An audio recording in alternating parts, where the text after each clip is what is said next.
Ontem tivemos pela tarde um jogo que foi daqueles que forjam a paixão pelo esporte futebol.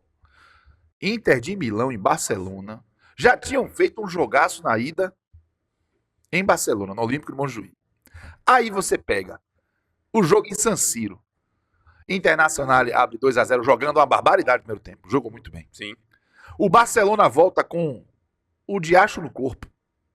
Empata. Com o Gerard Martin, que estava inseguro no primeiro tempo, dando 2 assistências. Irmão, E foram 3, porque o Ian Sommer pegou a bola do Eric Garcia, que pelo amor de Deus. Ele quase encaixa. Ele tentou encaixar. Velho. Ele é audacioso. Ele não quis palmar, não, Pedro. Ele tentou encaixar. Não é ser cavalo do cão, é horse of dog. Sim. Né? Não é pra dizer que eu sou engenheiro de obra pronta. Mas Ian Sommer, no Borussia Mönchengladbach, sempre foi esse goleiro bom aí. E eu não sei como ele ficou tanto tempo lá sem nenhum grande clube tirar ele. E o mais interessante é que a Inter de Milão vendeu Onana ao Manchester United por 50 milhões de euros. Isso. E comprou ele por 6. Por 6. Onana tá lá, coitado, no Manchester United, sendo absolutamente criticado, com razão. Com razão. E é muito irregular. Na final da Champions. E deixa eu dizer uma coisa, lembra que teve uma audiência nossa aqui, rapaz, o brother que colocou o superchat aqui em Franco Suíço, que ele mora na Suíça. Sim. Se você que mora na Suíça, confirme aí. Uma pessoa me disse que Ian Sommer, na Suíça, ele tem um nível de reconhecimento e idolatria que só é inferior, do ponto de vista esportivo, a Roger Federer, velho. Que é um grande atleta da história da Suíça. É o maior tenista, um dos maiores tenistas da história, enfim, se não for o maior. E aí, ele tem essa referência, eu fiquei surpreso, não sabia.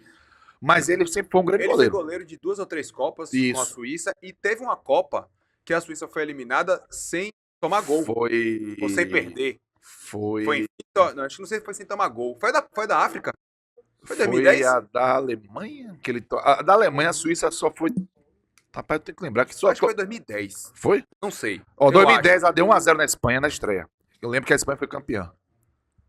Depois... Eu sei que teve uma Copa do Mundo que Paraguai. A Suíça foi eliminada sem tomar gol ou sem perder. Espanha, ou as duas Suíça coisas. E Paraguai, qual era o grupo da Suíça em 2010? Era Espanha, Suíça e Paraguai. O resto eu vou ter que lembrar, tá? Porque a idade chega pra todo mundo, né? Mas eu sei que, de fato, ele foi goleiro do Brasil, do jogo contra o Brasil, pegou uma barbaridade em 2018, isso com certeza. Era o Ian Sommer. E ontem... Em 2006, a Suíça conseguiu um recorde na história das Copas do Mundo ao ser eliminada da competição sem sofrer nenhum gol, perdendo para a Ucrânia nos pênaltis. Nos pênaltis foi 3-0 para a Ucrânia. E também não fez nenhum gol. Exatamente, mas não fez nenhum... exatamente. Não fez nem tão... E aí, o Barça consegue empatar, melhora no segundo tempo. O segundo tempo do Barça foi bom, tomou conta do jogo. Olha como era o roteiro, Pedro. O Rafinha, que igualou o Guirassy na artilharia da Champions, e que o Guirassy do Dortmund, e que chegou a 13 gols em 14 jogos na Champions. Um absurdo. Ele que faz o gol aos 44 do segundo tempo. E ele chuta de esquerda e faz o gol depois de direita no rebote. Ou é o contrário? Não, ele chuta de esquerda e faz o gol de direita. Ele não chuta de esquerda. Não. Isso, chuta de esquerda e vai de direita. E aí faz 3-2, a gente pensou, acabou. Aí vai o Yamal, que tava também com diacho no corpo. O problema é que tinha um diacho no corpo de Yamal e 2 no de Sommer. Exato. E aí, somou, né? Aí, bola na trave de Yamal. Gente, rapaz, o Barça vai matar esse jogo. No final do jogo, o Yamal ainda foi daquela jogada dele característica. Bate e Sommer consegue fazer uma defesa aí já na prorrogação. Na prorrogação. É que aquela ali é uma defesa que você vai ficar na dúvida. Qual foi a grande defesa de Sommer? Se foi aquela ou a de Eric Garcia. Mas aí, velho, vem o lance do gol do Acerbi, velho. O Acerbi que... Peraí. Vou pegar essa história, porque essa história, gente... Tem até um Instagram aí que dá uns detalhes aí que eu mandei o link, velho. Que é um negócio fantástico. O Acerbi, 37 anos. Chama de Acerbi, né? 37 anos, jogador que é zagueiro. Ele tava como um legítimo centroavante à frente do Ronald Araújo, que entrou mal. O nosso comercial já avisou aqui, viu, Marcelo Guedes, que temos camisas tamanho G, GG, 3G e 4G. Se 5G... Só não tá pegando 5G ainda. Porque a tecnologia não permite, mas a gente vai chegar lá. O Acerbi fez o gol como legítimo atacante. Tem como colocar aí a história de Acerbi, gente? Tem, vai rolar. Porque essa história é fantástica. Tá no grupo conteúdo. Essa história é fantástica. O Dumfries, ele colocou... Que já tinha sido um grande nome no primeiro jogo, tinha feito 2 gols. E ele igualou um recorde de participação em gols em semifinais de Champions, né? Juntando os 2 jogos. com jogadores como Del Piero, por exemplo, e Roberto Firmino. Então o Dumfries jogou uma barbaridade nessas duas semis, mais uma vez. E é daqueles laterais que você pode contar. O cara é o quê? Ele é as duas coisas, lateral e beirada. Porque o que ele pisa na área, o que ele aparece para cruzar, para dar assistência. E foi ele que deu passo para a Tchebe empatar. Faltando segundos, 2 acréscimos pro jogo acabar. E a festa da comissão técnica, a galera invadiu. A emoção, aquilo ali é bom demais, lindo. Aquilo ali é bom demais. Começa o segundo tempo, o Fratesi que tinha entrado no segundo tempo. E outra começa a prorrogação. A jogada de Thuram no gol, a consciência, a tranquilidade. Pivôzão na paz. E depois o Fratesi consegue achar o canto, né, do César para poder fazer 4-3. E ainda tivemos com os caras exaustos. Trocação na prorrogação. E aí veio o lance do Yamal, que foi a defesa de Sommer, meu irmão. Você é maluco. Tanto que, merecidamente, Sommer, pra mim, foi eleito o melhor em campo. Foi o mata-mata com mais gols na história da Champions League. 13. 7-6 no agregado. Por isso que eu digo, pode não ter sido. A gente pode ter tido grandes jogos, como City e Real. Foi. Tottenham e Ajax. E Ajax, que Lucas Moura fez 3 gols. Né? No finalzinho ainda fez um, inclusive, ali pra poder colocar o Tottenham na final da Champions. Na Holanda. Isso. Mas, velho, quando eu falo que é a maior semifinal da história da Champions, é pelo conjunto dos 2 jogos. Rapaz, 2 jogaços. É o confronto, não é o jogo só, é o confronto. Porque a gente teve time abrindo 2-0, tomando empate, tomando virada, revirada, só golaço. Só defesa. E foi um jogo franco e velho quando o Barcelona perdeu. Os caras não teve aquele negócio de choro, porque os caras fizeram assim, ó. Caímos em pé, jogamos pra caramba e, tipo assim, perdemos porque os caras. E o reconhecimento foi mútuo.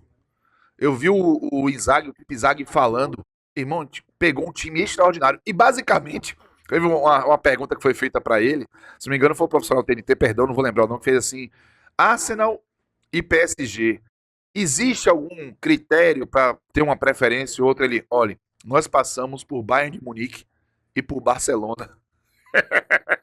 Então, nós vamos achar qualquer equipe que fomos enfrentar muito boa. O que ele quis dizer foi, eu vou acreditar contra qualquer um, meu irmão. É claro. Os caras tiraram Bayern e Barcelona.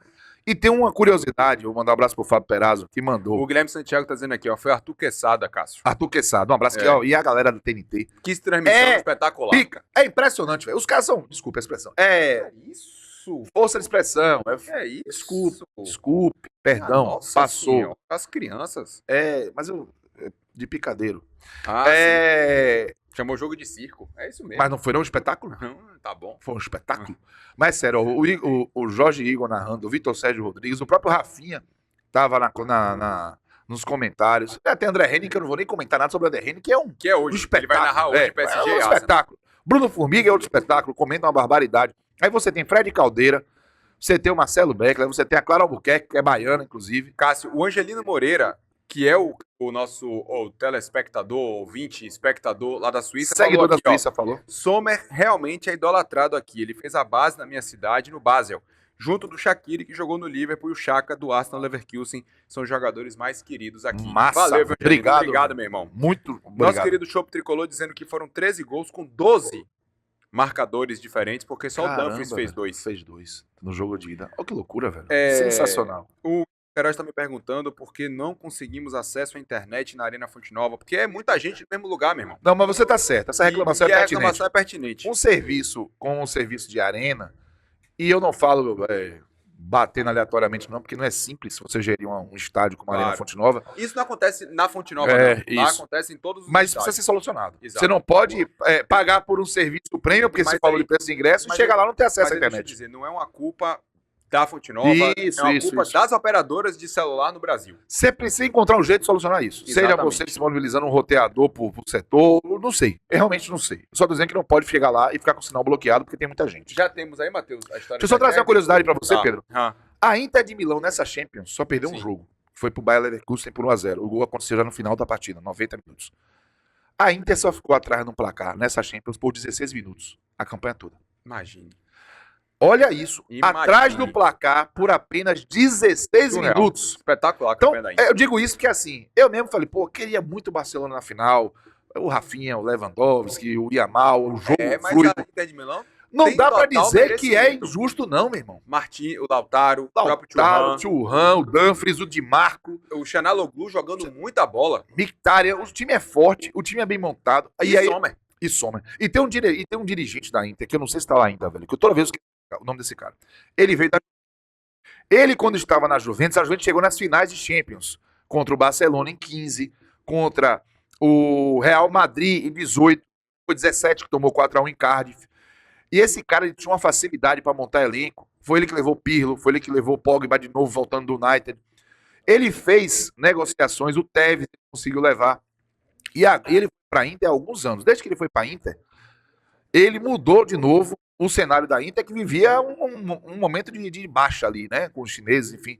Eu queria que, se alguém tiver no nosso chat, lembrar o nome desse dirigente. O cara, ele é miserável, é sério.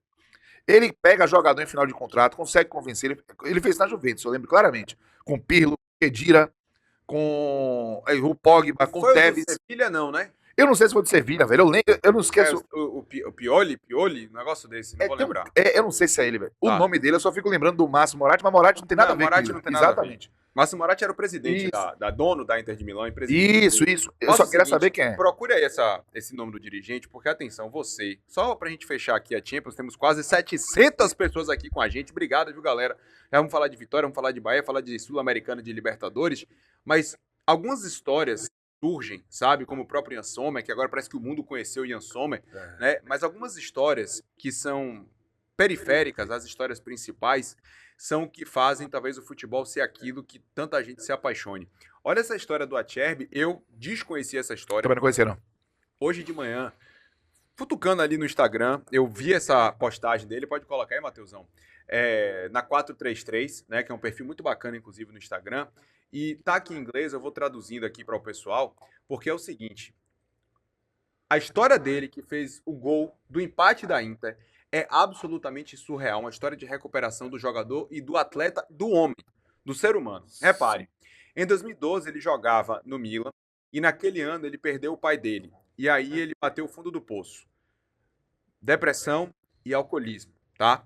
Pode passar aí a foto, Matheus, porque do Milan ele fala o seguinte aqui, ó. Depois que meu pai morreu, pareceu como se eu tivesse esquecido de jogar futebol. Ou como se eu não soubesse por que eu estava jogando. Comecei a beber e acredite em mim, eu beberia qualquer coisa. Vá passando aí, Matheus. Aí ele vai jogar no Sassuolo. Ele sai do Milan, vai jogar no Sassuolo em 2013. E assim que ele estava começando uma retomada na carreira dele, né, um caminho novo, ele recebe outra porrada na vida dele. Ele foi diagnosticado com câncer no testículo durante a pré-temporada. Repare. Aí, pode seguir, Matheus. Aí ele teve cirurgia para remover o tumor e depois, meses depois, ele foi pego no antidoping por conta de níveis desbalanceados de hormônio, justamente por conta do retorno do câncer. Repare. Aí ele diz o seguinte, pode parecer um paradoxo terrível, mas o câncer me salvou. Eu tinha algo novo para lutar contra, um limite para poder ultrapassar. E aí foi como se minha vida começasse de novo e eu vi o mundo de um jeito que eu tinha completamente esquecido.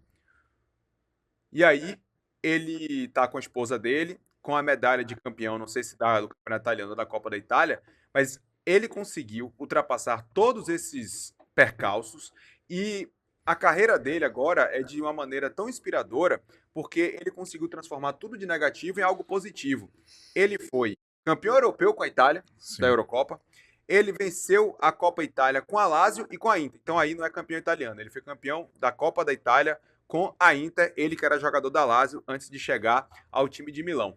E aí, pra gente finalizar, a foto dele comemorando justamente o gol de ontem na Champions League.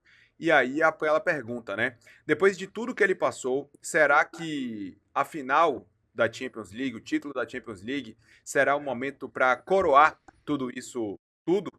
Aí, justamente ontem, quando ele manteve o sonho da Inter de Milão vivo de conquistar sua segunda Champions League, depois daquele empate no último minuto contra o Barcelona. Que história espetacular de recuperação do ser humano, né? E a expressão dele após o gol, velho, se ele pudesse, ele despia a pele, velho. Exatamente. E Fratesi, que subiu no alambrado e foi fantástico. O Acerbi trouxe na comemoração dele a emoção de quem teve aquela sensação assim, pô, venci mesmo. Tipo, foi o primeiro gol dele na história da Champions. E desde que ele chegou na Inter, ele conseguiu sim um título italiano na Inter, Série A 23-24, e Copa Itália pela Inter e 23-24 e pela Lazio. Já é tri, isso, perdão, ele tá campeão. Perdão, já é tri. E é o Giuseppe Marotta, o dirigente, que foi da Juventus. Ele chegou na Inter em 2018, o Inter não ganhava um título desde 2011. De lá pra cá, a Inter já ganhou dois campeonatos italianos. Peraí que eu vou lhe confirmar exatamente quais foram os anos. Isso, 20, 21 e 23, 24. Ganhou Copa Itália em 21, 22, 23, 24. Ganhou a Supercopa da Itália em 21, 22 e 23. E chegou na final da Champions em 23. Que perdeu pro City. Perdeu pro City. Gol do Rodri. E agora chega de novo na final da Champions. Então, Giuseppe Marotta, ele foi tirado da Sampdoria pela Juventus lá em 2010. E a Juventus já foi emendando o título, lembra disso? Sim. Ganhando N campeonato. Foi. A Juventus teve uma supremacia na Itália. Giuseppe Marotta, e chegou em 2 finais de Champions. E ele foi pra Inter de Milão. E eu lembro disso, rapaz, o cara é bom. Ele vai pra Inter e ele consegue fazer a Inter também mudar de patamar.